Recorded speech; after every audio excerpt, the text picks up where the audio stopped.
Do you think giving to charity should be applauded, or do you think applauding charity defeats the purpose? In my opinion, I think charity content used to be a good thing. I think before YouTube really pushed it, and then the people doing it earn more money from doing it. Like, it's one thing if all the profits from charity content goes to more charity, but that's usually not the case. I think what the lie that's told is by people like Mr. Beast and stuff is that it's actually charity, because it's not.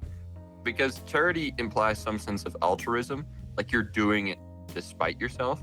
But like, take for example his video where he gave a bunch of blind people sight for the first time, right? Yeah. He made money off of that. Not just that, his team made money off that. The entire point of that video is to make money. So doesn't that kind of defeat the point of altruism and charity? I mean, yeah, and I can already hear like the arguments fighting back. It's like, so are you saying he shouldn't be helping people? I think we should help people as much as possible. Like, Mr. Beast helped a lot of people in that video. But I think where we have to draw the line is like whether or not he's a good person for doing that. And that's what I don't like. Like, people are like, oh, Mr. Beast, he's such a saint. He's just helping the world for the goodness of his heart. No, he's not. He's getting something in return for it. It's not selfless. It's nothing like that. At the very least, when he started doing it, he found that he could help people and make money at the same time, which I think is a good thing to do. Like, if you can help people, help people. If you can make money, make money. If you can do both at the same time, that's even better. But he has enough money now that it's not worth giving it away. So he does crap like the Squid Games, where you bring in 100 people, most of whom don't need this money. Like, they are well off anyways. But you bring in 100 people and you tell one of them that you get to walk away with way more money than they ever need to do anything with. Or you could have just given $1,000, $10,000 to 100 people that were in need, but it wouldn't be better content. So you can see why he does what he does.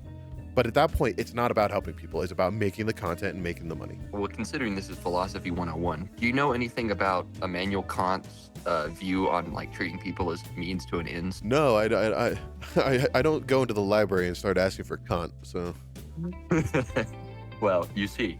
So I'm going to give a very brief recap. So Immanuel Kant argues that you shouldn't treat people as means to an end. You give the burrito to your best friend in hope that he'll buy you a 6-pack of beer worth more money. You're exploiting your friend in order to get, a better deal in return, right? You're using your friend as a means to an end, which is wrong in Kant's view. So when we apply this to charity content, is the person a good person for doing it? Well, I would think Kant would say no, because anybody who does charity content is treating these people that you're supposed to be helping as a means to an end, means to help your channel grow, means to help you make money, means to do other things, right? Instead of treating them as like actual human beings. After a certain point, Mr. Beast's content became less about giving away and more about making people do challenges to quote unquote earn that money. When he had like just walking on the street and handing people money that needed it, yeah, that's cool. That's a cool thing to do. It just wasn't very good content. So he switched it to like, do this challenge, and the longer that you do the challenge, I'll give you more money. And then at that point, yeah, you're just using people, you're paying them for content. That's all he was doing. Yep, exactly. Take, for example, Rockefeller and Carnegie. At the end of their lives, they just started giving everything away. I believe Carnegie almost died poor. He definitely had money to give to his kids, but it was nowhere near the amount of money he had during his life, right? Yeah. And Rockefeller too, I mean, he definitely kept a lot more for his family. His family's still very rich, but he gave away a large portion of his wealth. I mean, like, part of libraries. Part of that is that they wanted their name on things and to like live in eternity, because like Carnegie Hall is still Carnegie Hall is still one of the most famous locations. You don't live your life without learning his name. I think that was a factor, but it was also good that they were giving away their money, especially because when you're dead, the only people that you can give it to is your family, unless you do while you're alive to give it to charity, or you say in your will, but like rich people don't do that. He and Rockefeller were literally in a giving away war, like they were in a charity war. Instead of the T-Series subscriber war with PewDiePie, there should have been a channel that came up to rival Mr. Beast saying they would donate more and give away more. And then we have like a content challenge of giving stuff away.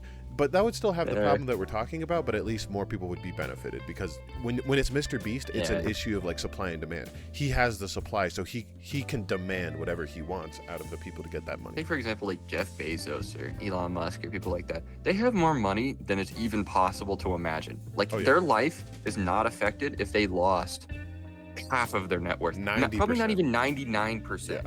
like maybe even 99.9. So what's stopping them from just, I mean, I'm not them. I'm not going to make them do what I think. But if it was me in their shoes, like, imagine how much you could do. Like, you could create universities. You could do so much good, and you don't. Yeah. Well, you don't get to that point without having motive of you want your fame, you want your infamy, and you want your power. I think that is some further discussion to be had, because that's how every philosophy class ends. True. All right. Well, thank you everybody so much for watching. If you like this episode, please like, subscribe.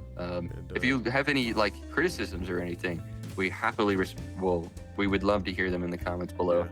Yeah. We won't guarantee that we'll agree with you, but we will have a discussion. So yeah, I think this is an important part of it. We should have, that's another philosophy episode. Why do we have conversations? But please post your opinions down below, and check us out next week. Bye bye. Bye bye.